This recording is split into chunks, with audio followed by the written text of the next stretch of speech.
ঢাকা থেকে এসেছি পরিবার নিয়ে এখানে 2 দিনের সফরে।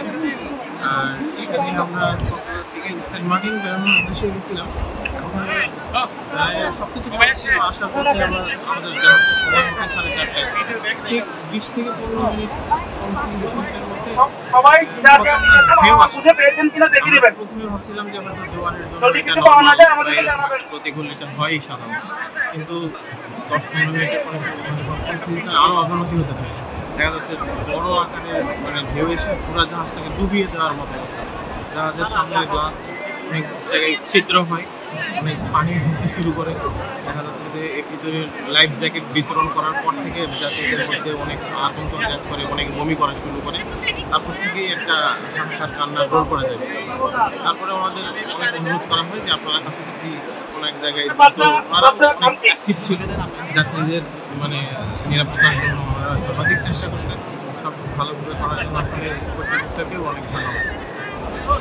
এখন আপনাদের কেমন লাগছে উদ্ধার হওয়ার পর? মানে দ্বিতীয়বার একটা জীবনের মানে যখন নিরাপত্তা আসে সেই ক্ষেত্রে তো অবশ্যই একটা স্যাটিসফ্যাকশন কাজ করে। আমি ঢাকা উত্তর থেকে আসছি। যাই হোক, প্রথমত মহান রাব্বুল আলামিন ওনার দরবারে লাখো শুকরিয়া। শত প্রতিকূলতার মাঝেও আমরা আজকে এখানে পৌঁছতে পারছি। আর বিশেষ যে ক্যাপ্টেন ছিল জাহাজের, শিপের যে ক্যাপ্টেন, ওনার দৃঢ়তার পরিচয় এবং পরিচয়ে আমরা উপকূলে তাদেরকে আমি ধন্যবাদ জানাচ্ছি।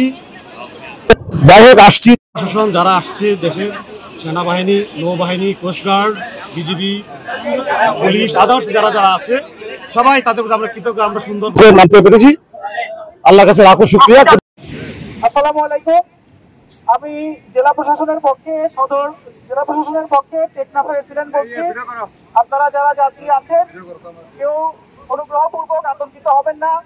আপনাদের সহযোগিতার জন্য আমরা স্থানীয় প্রশাসন, নৌবাহিনী, বিজিবি, কোস্টগার্ড, পুলিশ সহ সকলেই উপস্থিত আছি। ইনশাল্লাহ অল্প কিছুক্ষণের মধ্যেই আমরা আপনাদের সকলকে উদ্ধার করে সুন্দরভাবে আপনাদের গন্তব্যে পৌঁছে দিতে পারবো। সবাই অনুগ্রহ করে শান্তিপূর্ণভাবে অবস্থান করবেন। ধন্যবাদ।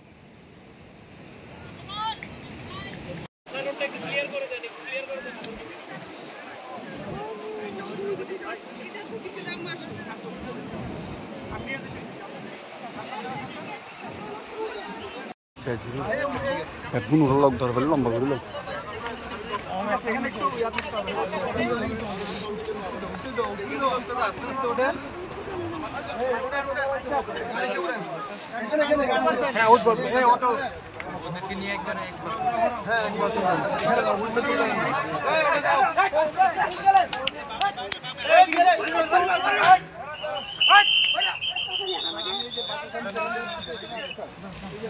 সম্মানিত যাত্রীবৃন্দ, আপনারা আস্তে আস্তে উঠুন, আপনারা অ্যাক্সিডেন্ট করবেন না, ঠিক আছে?